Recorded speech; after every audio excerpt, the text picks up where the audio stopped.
Welcome to the FitFilliate podcast, where we discuss behaviors and behavior-based conversations as they relate to CrossFit affiliate owners and coaches. My name's Lisa Hetherington, and I'm your co-host alongside Chuck Bennington and Tony Ronke, the founders of FitFilliate. We've got a belter today, talking about the difference between coaching and training as it applies to business and owning an affiliate, and how it might seem like we might all want all of the answers and all the solutions to our problems just handed to us on a platter in a template or a package, but how quite often that leads to us not taking action. I know I've been guilty of it, and also it not getting the results that we expected, and we're not doing the other work behind it that's going to support that. So really great chat today with Chuck and Tony, really great insights.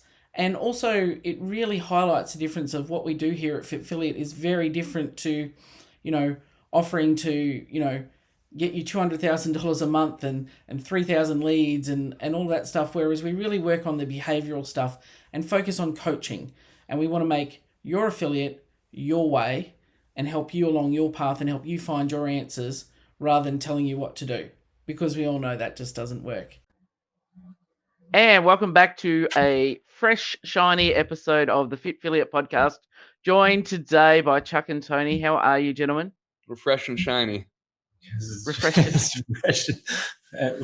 How is an episode fresh and whatever? We're fresh. I mean, it's fresh. I get that. I'm interested in shiny. Fresh. Maybe it's that subscribe button. It's very polished. Yeah, looking. The subscribe button, and now when it uploads on the YouTubes, it looks shiny. So there you go. And I thought I'd mix up the intro a little bit today because that I can do that. I'm driving the bus. Yeah, I don't want you to get bored, Tony. I'm making some coffee, so that's why I'm over on this side of things. But I will be back at the table momentarily. That's okay. We like doing a tour of your house. I'm still just swaying in ether. Yeah, just in the blackness. So today I thought it would be a good topic to talk about because I know we've had some discussions regarding when clients or affiliate owners in general, they're just looking for the answers. Tell me how to get more clients. Tell me how to keep more clients. Tell me how to do this, how to get leads. Everyone seems to want all the answers, yet when they get the answers and the cookie cutter templates of anything, but then it doesn't work because they don't actually doing anything with it. And I know that we talk about why advice doesn't work. So I thought it was a good one to flesh out in a bit longer detail today about, the difference between someone who's going to coach you versus someone who's just selling you. And this is good. This is well curated as a topic. And just take my job seriously. Everybody. Not everybody. I will use the term everybody, acknowledging that it is not a literal everybody or a statistical everybody, but it is the statistical majority, and it is most people. Most people seek to abdicate responsibility for their own lack of action by seeking better strategies. And it's not that they need more strategies, it's that they actually need coaching because coaching deals with the behavior. Hey, I want to figure out how to get more clients. Go on fucking YouTube. You could watch 30,000 straight hours on how to acquire customers for any type of business. There are YouTube playlists dedicated to getting customers for hot dog stands. I'm sure of it. I would bet money on it. It's not that you don't know what to do. You probably already have a great idea. You've probably already done something in the past that stopped working. There's probably some trauma. And so I don't know, you just avoid shit. And so it's really easy to wander around in the dark looking for, who's got the right answer on where the light switch is. But then when somebody's like, well, why don't you just use the fucking flashlight you're holding, stupid? That's very different. Yeah. And, quite often they will spend a lot of money and time seeking these answers when, it can be, better repurposed. And there are a lot of people out there ready to take that time and money for something that they know that they're not going to do anything with. It's not going to change the situation, but doesn't take the time and money for that. It's our favorite thing to talk about with all of you guys. I'm not talking on this episode unless we make the thumbnail say this is the distinction between coaching and training, the definitive answer, because I'm sick of this conversation. We don't need to make that.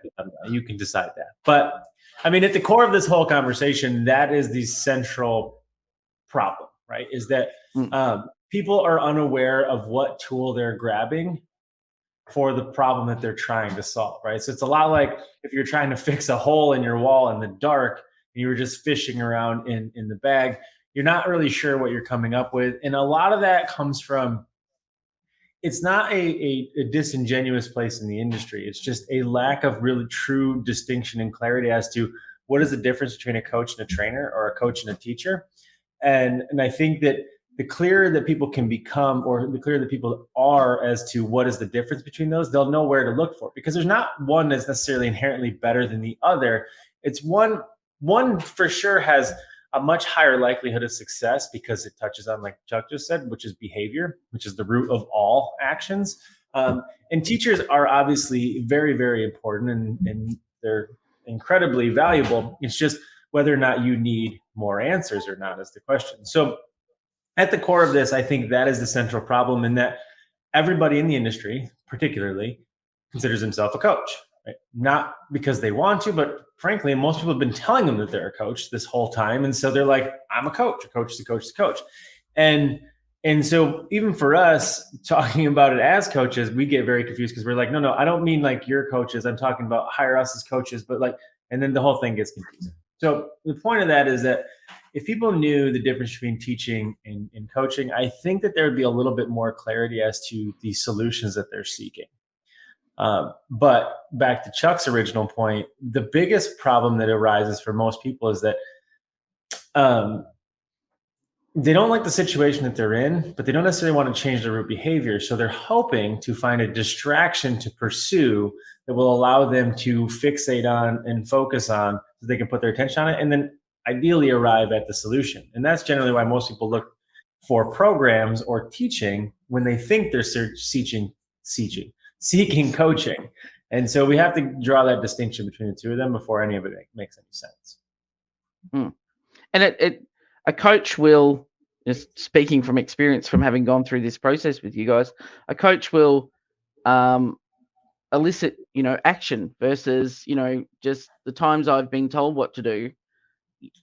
You then go, cool, I know what to do, but then you don't actually go and do it because nothing's fixed on the back end. You've just put something shiny on top of the surface, but it's still not running underneath. We live in the information age, right? So and we've never had more access to more information than we've ever had before. And for sure, society as a whole is moving faster than it's ever moved before, but it's certainly not moving at the same pace as it is as the availability of information, right? So that suggests one of two things. It's not for a lack of information or education that is stifling people's action. It's that it has to pass through one central filter, which is your behavior, right? In order for you to take a piece of information and then turn that into action, there is a central conversation that has to happen there, which is, I have to receive the information, I have to process the information, I then have to understand the information, and then I can then act on the information. A coach is a little bit different in that they kind of operate on that last part of it, which is simply just implementing that information and understanding what is the problem with the information that you've received or have learned or have come in contact with, and why are you not processing that correctly? What is the central conflict? How do I remove that so that you can move much faster? It's not really about delivering more information. And I think a lot of people think coaches are teachers, but they're not. They're obstacle removers.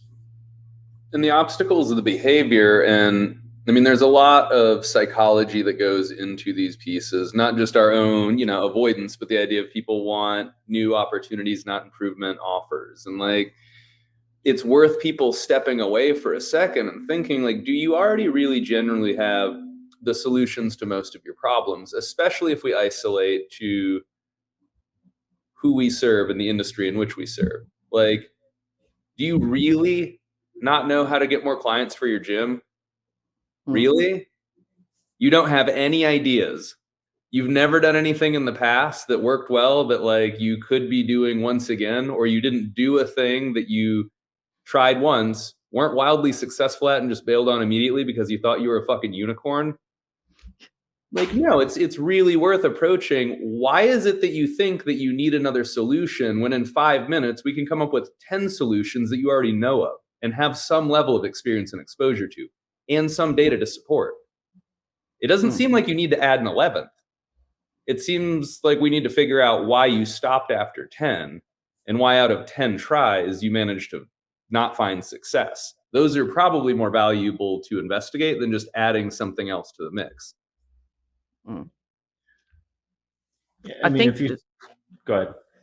I was going to say, I think it's very easy in our industry for the term coach to be, because people understand what it is through, the CrossFit model. They go, that's why the term is misused and also misunderstood, where it should be, more there's coaches and then there's also, advisors as well, rather than using, if you don't want to use the word, trainer. But I think people identify so strongly with the word coach, but then they get confused in what it is. But also, if you relay it back to the gym situation and you're trying to, a member's say not having any success with their nutrition, they're like, the nutrition plan doesn't work. I've got to go and try this program, that program. I want someone to tell me what to eat, when to eat, how to eat. And it's like, yeah, but are you actually eating it? Are you? What's the behavior that's stopping you eating the broccoli and drinking the water? Like, and no one wants to have that conversation. That's, taking it back to fitness, I think hopefully for everybody that's listening will make more sense. And so just so we're clear, from CrossFit's perspective, you don't become a coach until you get to your L4 anyways, or you're just a trainer at that point. And because trainer is essentially your ability to understand and disseminate information, right? We talk about this a lot in our 6 pillars of a professional coach conversation, which is that like the whole first part of your journey, like the first 3 pillars of that journey are about your ability to retain, receive, and package and process information, but also to disseminate that information. Once you move into the later phases, like the last 2, coaching and consulting, like those are not about what you know. It's about your ability to pull things from other people, pull success, pull actions, and pull value from other people. It's not about your ability to deliver more information. And I think that it becomes very important to think about it through the lens of what happens on your training floor, right? Like, because you've all been in that situation. I think nutrition is the easiest place to clarify or cauterize this conversation, because it's not about paleo versus carnivore. It's not vegan versus, whatever. It's not about macros versus micros. It's about calories in, calories out. No matter how we slice it, it comes down to it. We can fight over the nuances, but that's never been the problem. The problem is not that you don't know what to eat. Everybody knows that if you just eat chicken and broccoli and drink your water, you're probably going to be all right. Sure, we can argue over some nuance over the value of broccoli versus spinach if we want to, but it's not about that. You know what to eat. The question is not then what to eat. It's why aren't you eating what you're supposed to, right? And so that's the central conversation of coaching versus teaching, right? Coaching is about, I don't care what you want to eat. I want to know why you want to eat what you want to eat, or why you're not eating what you know you're supposed to eat. And that's really exactly what we do for business, is that we're not here to tell you more things to do and more vegetables to eat and more macros to hit. We're here to figure out why you're not hitting the macros you need to hit that you are well aware of, not eating the vegetables that are available to you and that you're well aware of, and why you're choosing to eat pizza every night instead, right, in your business. And so that's the very nature of the difference between coaching versus teaching. There's a lot of nutrition teachers and trainers who will come in and tell you what to eat, about the value of micronutrients and about macros and why you need to eat this ratio versus that ratio. And they're not wrong. There's nothing wrong with those people, but they're going to fall on deaf ears, right? And you've seen it 1,000 times. You'll tell them the exact same thing, the exact same ratios, and then they're going to pass it through their filter of experience, of trauma, and of failures, etc. And they're going to, at that moment, say, oh, this isn't the answer that I wanted to hear. And at that point, they just don't do it. And a coach just comes in and says, why is this a struggle for you?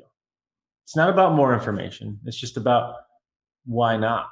And then we get to the root of the problem, which has always been the root of every problem. You're the core of every single conflict. Most people just don't want like resolve for some of the variability and inconsistency. There's a lot of times that a coach creates an opportunity to redirect back to a trainer and educator. If we're talking through this current nutrition example, if the coach is like, you know what to do, why aren't you doing it? And the client's like, well, because all this food tastes like shit. They're like, do you know how to cook? Well, no, not at all. I'm just putting everything in one pot at one time and kind of fucking winging it and see what happens. And you're like, oh, well, yeah, that probably tastes fucking awful. Maybe instead of another diet program, the teacher that you really need, the trainer that you really need, the instructor that you really need is somebody to teach you how to fucking cook. That way, all of the knowledge and information that you've already processed, consumed, like managed and digested, like you can do something better with it. Or the earlier example, if you already have 10 ways to grow the gym, but we have found the issue really is that all of them have worked for the first month, but then you fall on your face the second month because you can't manage the cash flow. Oh, you don't need an 11th marketing solution. You need a bookkeeper. Okay. And so even if the answer ends up being a piece that falls more to training or instruction, the coach can at least help you find the right fit. Because it's probably not more of the thing that already hasn't gotten you the success that you're seeking. Yep. But it's really hard because like that's the nature of shadows and blind spots. We truly can't see them ourselves.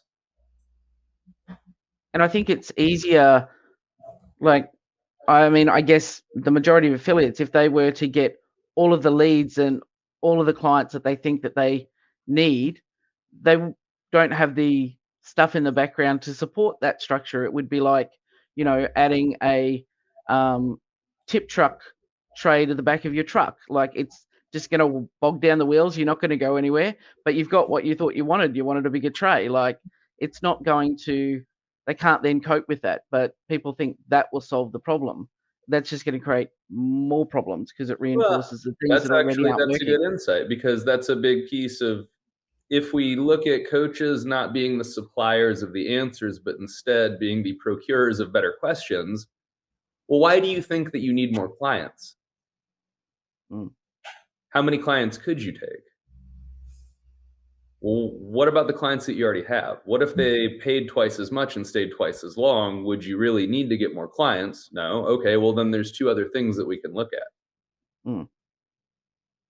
And maybe if you found 10 fucking times that getting more clients was not the thing that worked in alignment with you, your business, your staff, your assets, your resources, maybe doubling down again on the wrong thing isn't the answer. And so that's another piece that coaches help with. It's the insight and the perspective, but then addressing the behavior that has created the problem in the first place rather than fighting a bunch of symptoms, often the wrong ones.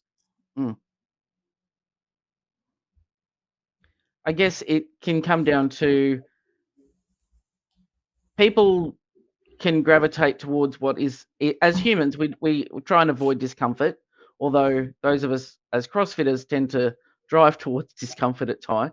That's what brought us into the methodology, but we stay away from things that are uncomfortable. So if someone's coming to you and says it's going to cost you, you know, $20,000 and here's all your problems solved, or you can do the work week by week and learn and grow it internally, people are just going to want the quick solution as well, which is where I think a lot of the gurus and so forth, you know, find their place because it's hitting that trigger that people just want the quick fix. Well, there's a reason. Yeah. I mean, there's a reason why every single offer in your inbox is about lead gen, right? Because it's not that everybody knows how to do lead gen. You don't know how to do lead gen, right? It's that the central sort of framework for writing a great offer is essentially a home run when it applies lead gen because it allows you to pay a good chunk of money out of my pocket, but the perceived return on investment is very high because it's literally just about dollars. And we all know what dollars feel like. So we're like, that would feel a lot better if I had more of those than less of those. And then said guru will also tell you that not only will I get you those dollars, we're going to do it instantly. So that value proposition is very, very high in that offer, and that like money out, ROI divided by the amount of time it's going to take me to get that seems really, really high. Right. And so that's why everybody is in the inbox trying to offer that solution. It's not that everybody is way better at it than anybody else. It's just that they realize that like, wow, people will buy the shit out of this. Right. But like the whole thing is relatively cheap. In fact, like we just packaged the whole thing together and gave it away for free. If you're interested, you can have it. But like there's not that much to that. What's the problem is that you're still not going to likely end up solving your problem. You're just going to end up with more problems, right? Because now you've got hundreds of people knocking on your door, where it's going to exacerbate that you were bad at handling the 2 or 3 people who knocked on it per week. Now you've got hundreds. You're going to be like, oh, right. And so like our favorite sort of central coaching question with a lot of things is, what if it goes right? What are you going to do? And like, what do you mean? I'm like, let's just assume that like you did the thing and it resulted in the thing that it was supposed to result in. Then what? And then they're like, well, I have lots of money. I'm like, and well, I have lots of people. And I don't really like people that much. Right? So well, like also you get to help them understand what exists in that gap, because part of the, the art of the ask and like the polish of the pitch is taking them psychologically from where they're at to all of the pain being resolved. Like you spoke to more of the instant gratification. It's like, cool, you get 3 leads a week. You get 50 next week. How many consults can you guys run? Who nurtures the leads? Who follows up with them? Who sets appointments?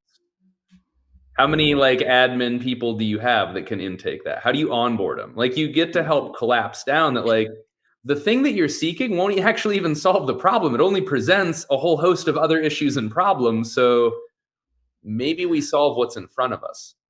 And I think some of the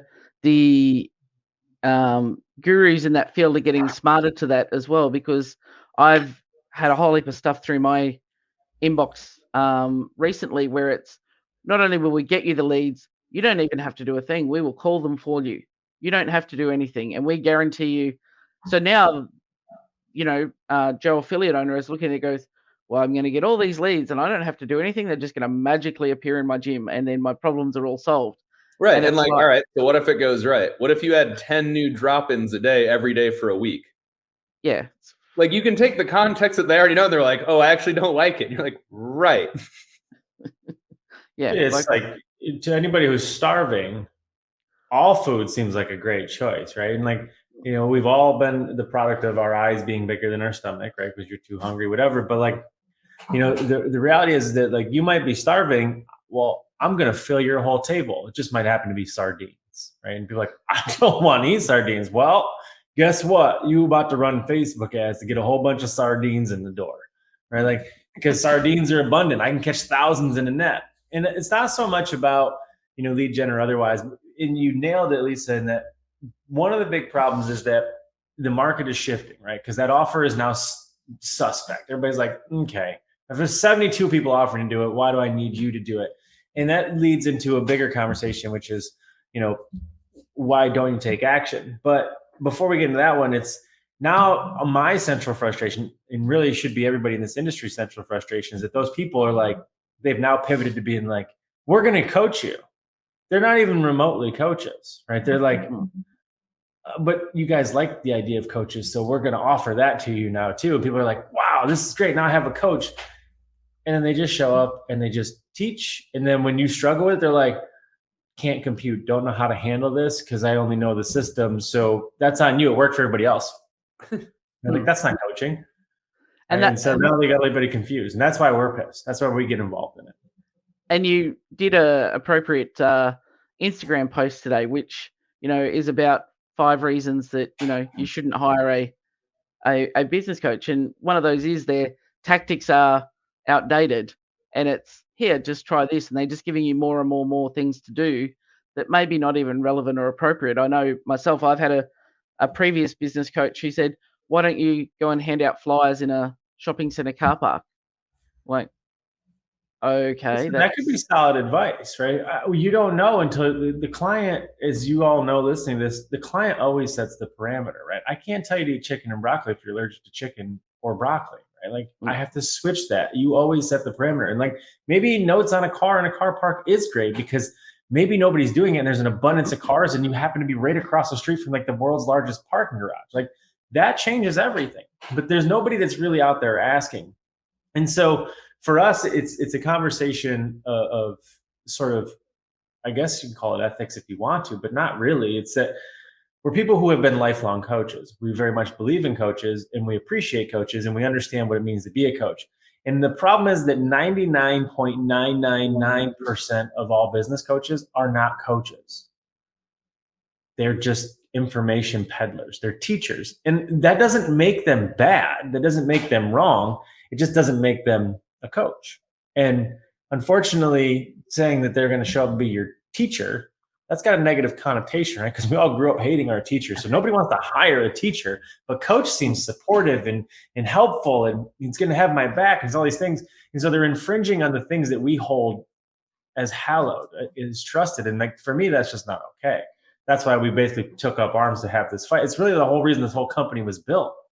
Was that not, we didn't show up to teach you years and years of experience. We showed up to remove obstacles and barriers. We already believed that affiliate owners had the solutions to their problems. They just didn't have the confidence and the conviction to take action on them. That's all we set out to do, was remove those barriers so that you guys could act quicker, not saddle you with more things to learn, do, and consider. I'll hop off my soapbox now. Chuck, you're looking thoughtfully pensive there. No, it's just it's interesting to, you know, if we're speaking on and talking about where we're at, I think it's worth looking at, like, you know, how we got here. And I think so much of it is just like the informed trauma of the average gym owner, myself included. But the real thing to probably like pause and think about is, what was your level of execution and action the first year that you were an owner? When you knew the least, when you had the least amount of information and knowledge and least amount of experience in any of it, and probably by some metrics of like a lot of objectified success, it was probably one of the better periods of time in the gym's life cycle.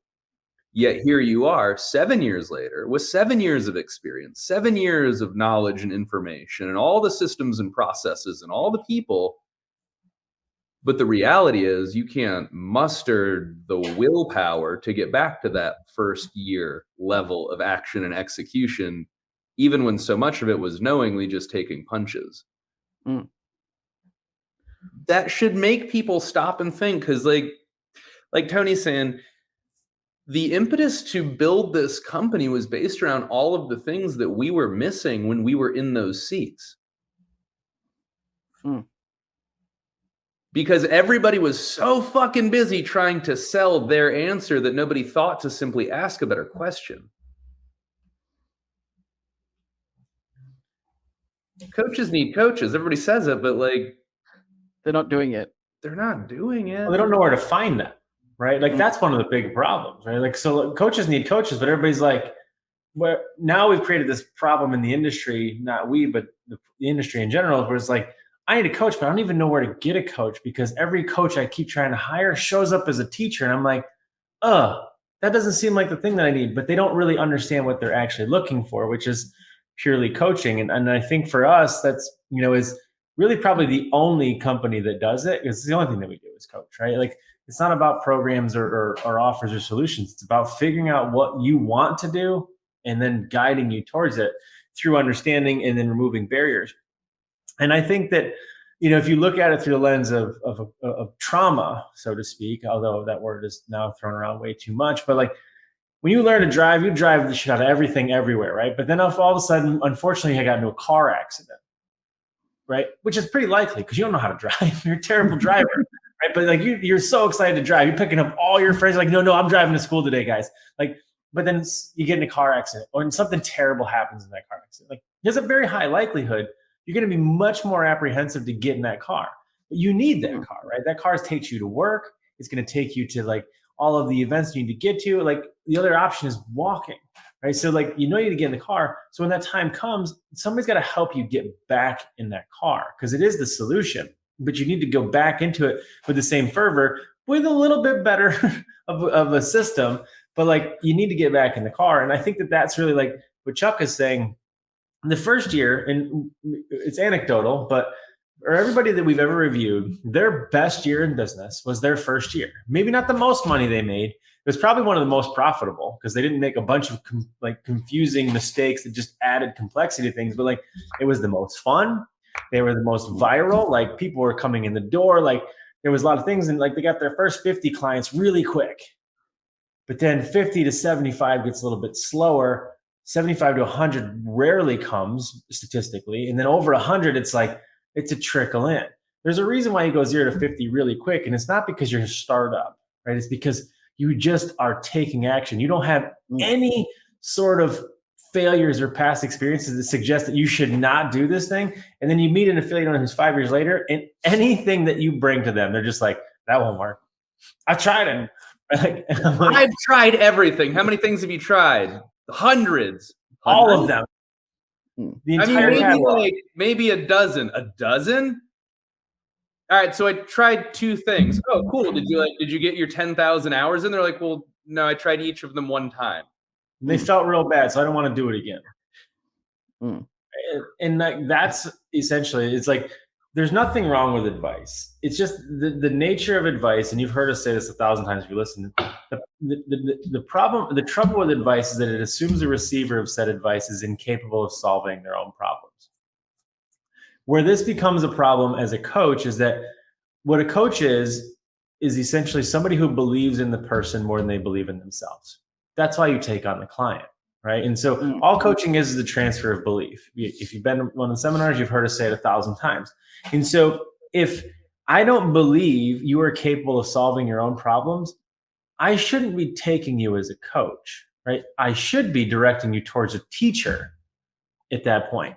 But if I believe in you, and that's why our process is the way that it is, and it's the 3 steps that you go through, is that if I can believe in you, and we can do that through the first call, we'll take you as a client. If not, I'll send you towards any sort of resource that you're going to need to go to. And there's no shortage of resources. And most of them are really pretty good to learn what you need so that I can believe in you.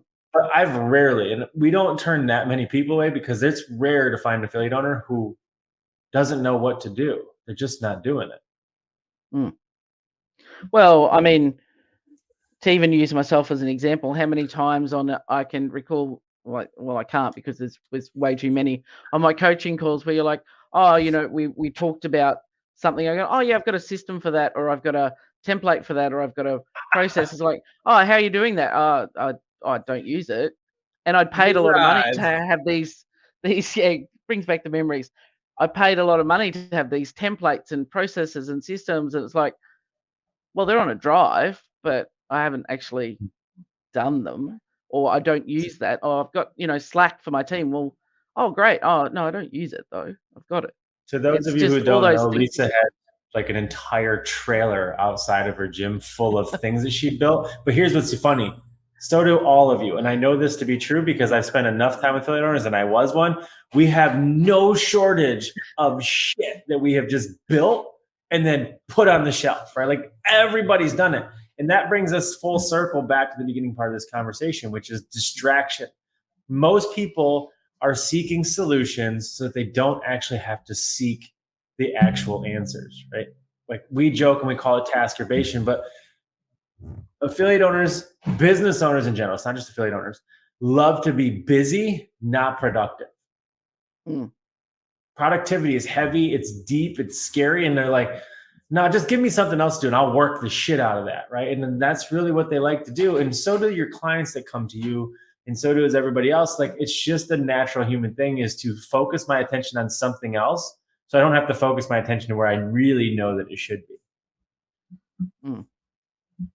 Yeah, it's we thrive on those mini dopamine hits from going, well, look at all the things I achieved today. I am a busy affiliate owner. I did all these things today and I have all these outputs. It's like, yeah, but are any of them actually doing anything, or do they just sitting in a display case like, this is what I did because I did spreadsheets today? Yeah. And we want that dopamine hit of going, well, I feel like I'm moving forward because I did the things, rather than doing this slower burn, maybe more uncomfortable things that don't make us feel as good until we've gone through the process. I mean, if we can be real for a second, I think it's important to note that like we know how you feel, right? I know what it feels like to sit in that office, be completely surrounded by people and feel all alone. I know what it feels like to feel like this can't possibly be real life. Like I wear gym clothes all day long, I'm a fraud. I know what it's like to know that you're holding the whole thing together by strings and you just hope that nobody finds out. I know what all those things feel like because we're humans. All humans feel that way. It has nothing to do with being an affiliate owner. It has everything to do with that we're all in the messy middle. And that's just life in general. And instead we look around and we think everybody else has it figured out. The job of a coach is just to come in and quiet all of that distraction, help you with actual action that moves you towards your real goal. Because what you will do in those moments when you do feel like imposters and you do feel like frauds and you do feel all alone is you will just task saturate yourself with distractions so that you feel like you're doing something, right? Because I know what it's like to sit there and be like, I want to be more successful. I don't know what I should be doing. So you just work on something, right? And you just work and work and work. And you're like, one of these has got to land somewhere, right? And like next thing you know, you look up, and you have an entire storage shed full of just docks. And you're like, well, it wasn't the worst thing I've ever done, but definitely wasn't necessarily the most productive thing I've ever done. And I get it. And that's really the job of a coach is to say, that's great, Lisa. Why are you doing that? I don't have the answer. Right. And like, and that's really all we set out to do is to not give anybody any more work was that you realize like you're already doing too much. Owning an affiliate is a very, very boring business. Truly. It's very boring. It should be. You just make it very, very not boring out of a whole lot of limiting beliefs and a lot of other, psychological filters to pass it through. But it's mostly just because you have no idea what you're doing. So we just all hit our ceiling of complexity. And then we're like, this thing is anything but boring. But an affiliate is very boring.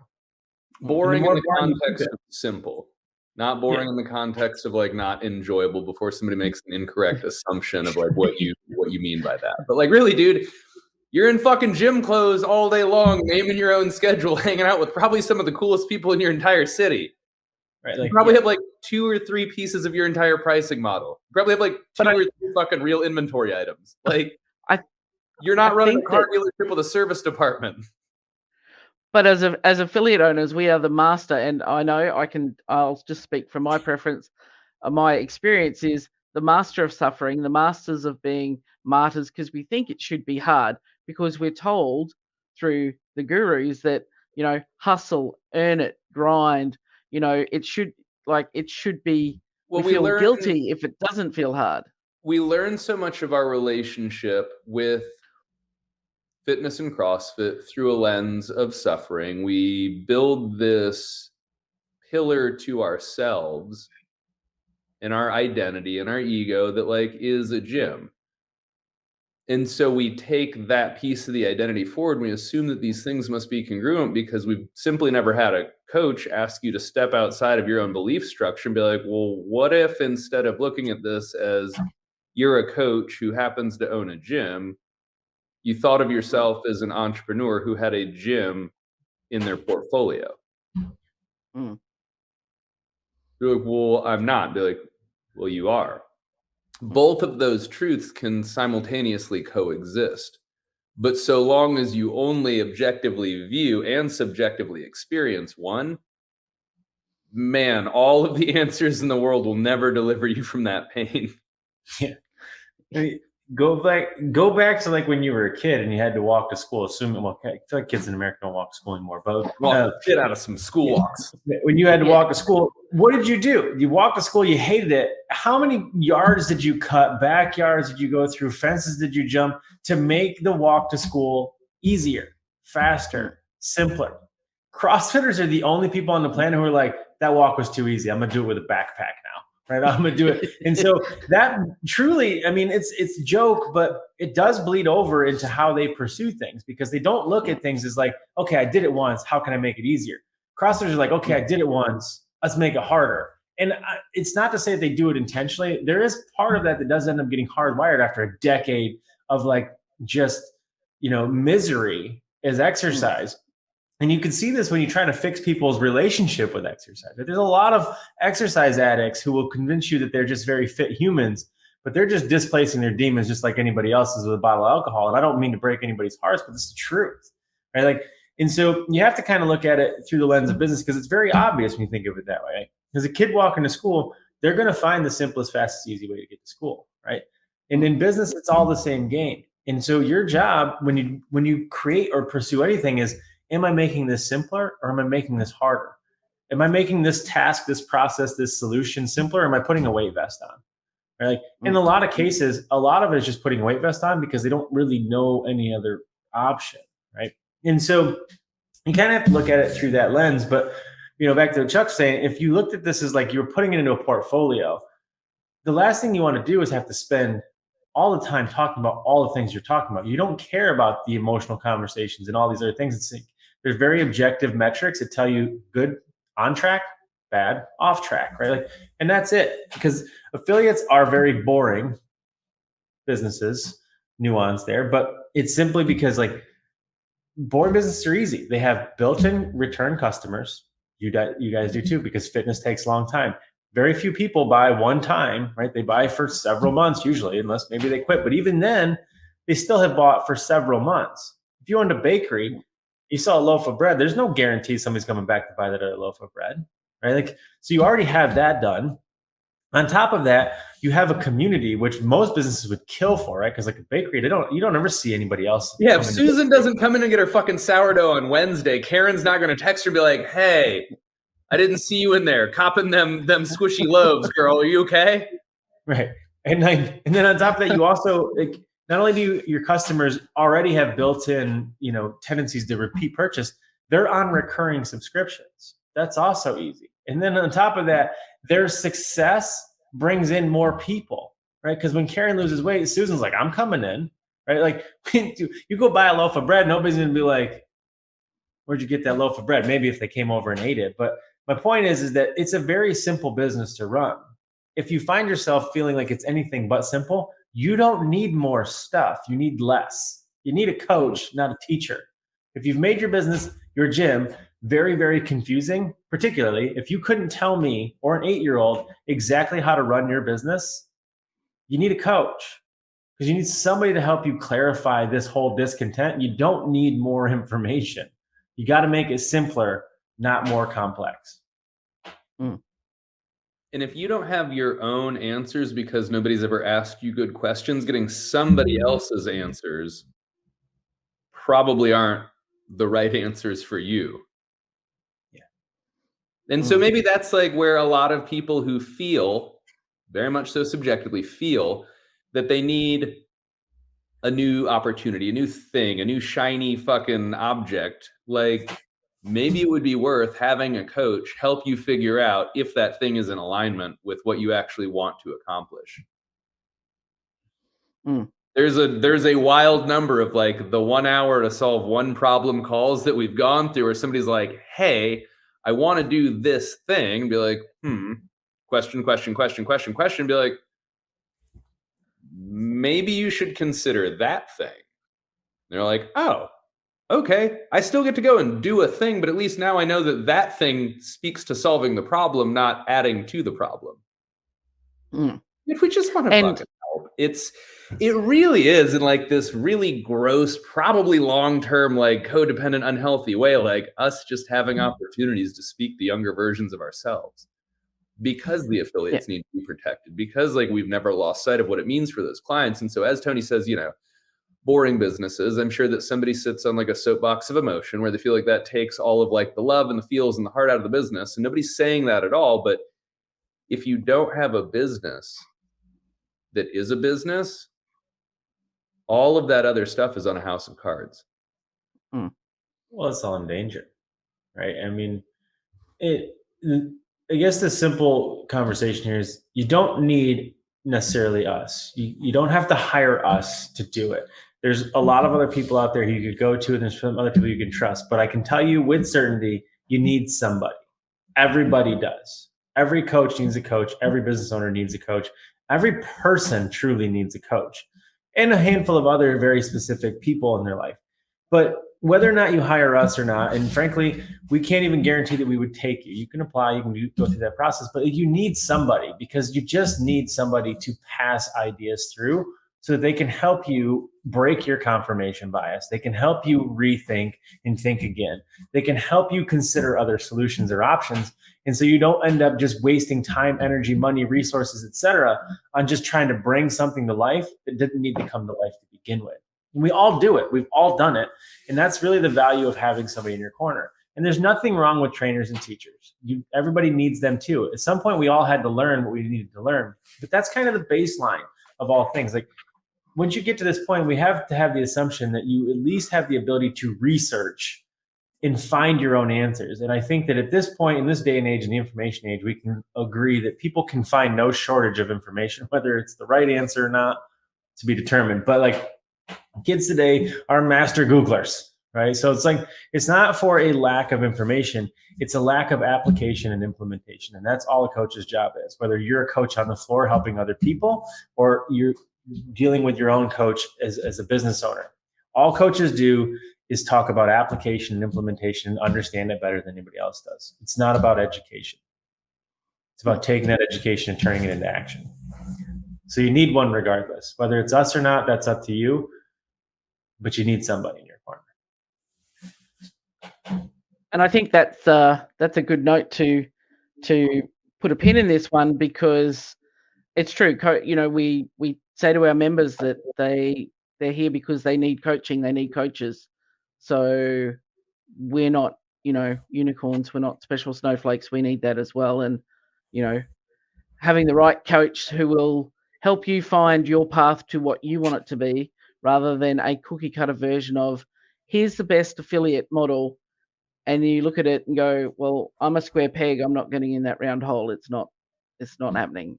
I can't, doesn't matter how much I shave it and shape it, I ain't getting in there. But then you feel like a failure. So the one thing that really stood out to me in my first call with you guys was, what do you want the affiliate to be?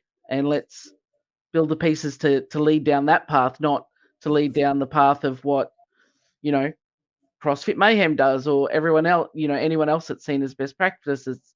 No. This is, well, what do you want it to be? Well, let's build that dream. So that's the powerful thing.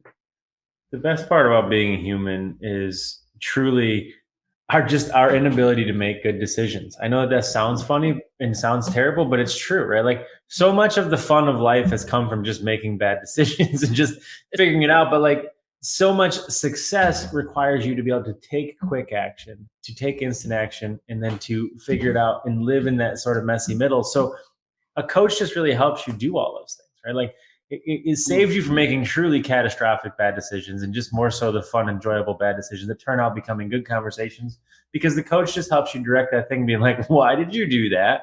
Right? Like, how do we fix it? How do we clean it up? And like, that's really the joy of being a coach, right? Like, that's the reason why I assume if you're listening to this, you love coaching so much that it led you into that office all by yourself. But like, it's very fun to play that role in a person's life, because they have the ability and you believe in them. And it's a very powerful thing to be in possession of belief of another human and see that thing come to life. Once you've done it once, you can't undo it. You'll never stop doing it. And you'll always coach for the rest of your life. And everybody in your life will have no safe space from it. But you'll always just try to bring the best out of anybody that you come in contact with. And I think that's, maybe the ending conversation is, just be mindful, is somebody trying to bring out the best in me, or are they trying to sell me the best of what they have?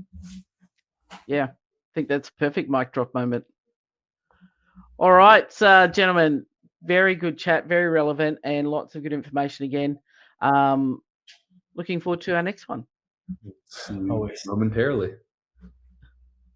Thank you, my friend, for listening to the FitFilliate podcast. If you would be interested in hopping on a free call with us to just kind of chat about what you think your problems are and what you think the gap is between where you're at and where you want to go, we can see if maybe we can help you along that journey, figure out if we're all a good fit to do some sweet things together.